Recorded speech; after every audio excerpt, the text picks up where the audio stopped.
All right, let's talk a little bit of wrestling here on the World of Geekdom channel. I want to talk about Cody Rhodes.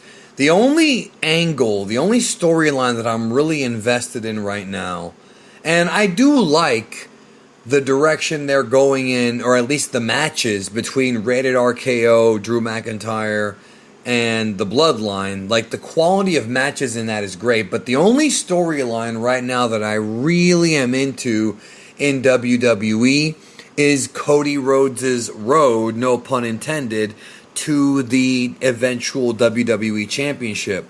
And I love this storyline because it's based in reality and it's based in the past. Dusty Rhodes, back in the 1970s, had 3 legendary matches with Superstar Billy Graham in Madison Square Garden and failed to become the WWF Champion. And since then, Cody, as a character and as a person, has been wanting to win the championship and give it to Dusty, but unfortunately Dusty passed away, and thus he can't do that literally physically, but he can do that spiritually and to honor him. And it's the one angle that I really care about.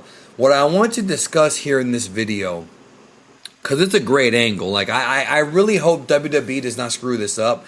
Cody cannot be losing matches anytime soon, yo. He really can. He's got to be pushed like a megastar. He is the top babyface on the brand, and he needs to be that going into whenever he wrestles Roman Reigns. It could be next year for all we know, because there's a lot of questions about Roman Reigns' future.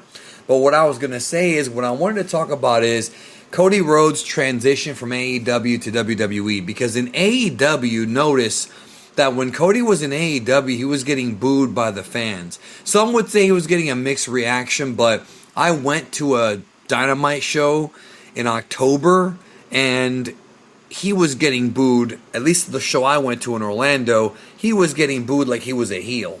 And yet in WWE, he's literally the top babyface right now. I mean, he literally is that. I mean, you could put Rated RKO and Drew McIntyre there, but really, Cody is it. If it's not Cody, it's them. But besides these characters, there's nobody else. Brock went home, and who knows when he'll be back, if he does come back. And Bobby Lashley's feuding with Omos, and AJ's feuding with Edge. So these guys aren't really like near the top. Whereas Seth Rollins is a main eventer, and he still has his Cody feud going on. But I want to discuss again is why he's being booed in AEW but cheered in WWE. And it's all about perspective. Here's what's going on. So when Cody was in AEW, everybody who watches that show knows that AEW was founded by Cody Rhodes, the Kahn family, Kenny Omega, and the Young Bucks. Kenny Omega, the Young Bucks, and Cody were executive vice presidents, along with Brandy Rhodes, Cody's wife. And this was known by, I would say, the majority of AEW fans know that they're in control.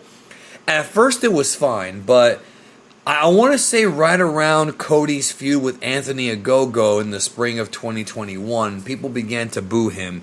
He was cutting promos that it was almost like he was trying to be like Dusty Rhodes, but it didn't really work in that environment. He was kind of, it felt to some people that his ego was being inflated, or that he was inflating his own ego. And the dude definitely has a confidence about himself. He definitely thinks that he is the greatest wrestler right now. He said it on the Broken Skull sessions with Stone Cold. You know, he does have an ego. Most top guys have egos. Hulk Hogan, Shawn Michaels, even Steve Austin. These guys have egos. You know, you kind of have to have an ego to be a success in sports ventures, whether it be real, like basketball and football, or whether it be, you know, predetermined, like pro wrestling. Either way, a lot of that, I mean, you don't have to have it, but a lot of big athletes have it. And I think what was going on is when Cody was in AEW and being a member of the EVP, he was perceived, albeit perhaps subconsciously, as being part of the office, and thus he had creative control, so he could beat anybody he wanted to and get beat. Now, that's not entirely true, and there are stories that have come out about Cody's issues with not only the Elite, but also Tony Khan himself, and how they didn't really agree on creative decisions. For example, and I've talked about this in my Discord server, but I haven't talked about this publicly. One of the stories that I was told is that when Cody lost the match to Chris Jericho in 2019, where he couldn't challenge for the title again, the idea in Cody's mind was that at some point he would challenge for it again down the road, with the idea being that the fans, and this is the possibility if they would have gone this direction, the fans would have kind of rallied behind him to get him that title shot, or he would have won some kind of like battle royal or ladder match or something to kind of break that, I guess that promise or whatever, that stipulation. You know, they've done it before. For example, in '93 when Lex Luger beat Yokozuna by countout at SummerSlam, Jim Cornette made sure that there was no way for Luger to get a rematch. And the only way he was able to get that rematch is by winning the '94 Royal Rumble, which he was the co-winner with Bret Hart. So there are ways around that, and it's up to you as a fan whether or not you think that's a good idea. But Tony Khan didn't see it that way. Tony Khan saw that stipulation as being final, and he did not want to break it. He didn't want fans to lose faith in their stipulations because of how much wrestling, like WWE had done it, has broken their stipulations so many times. It's, insane. He didn't want to do that.